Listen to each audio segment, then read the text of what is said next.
ईशमीशान निर्वाणरूपम् विभुं व्यापकं ब्रह्मवेदस्वरूपम्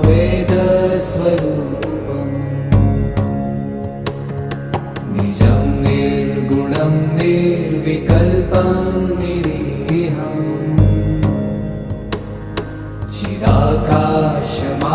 चिदाकाशमाकाशवासं भजेऽहम्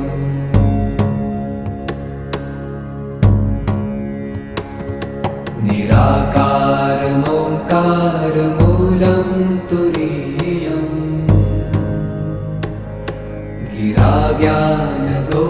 गिराज्ञानगोतीतमीशं गिरीशम् करालं महाकालकालं कृपालुम्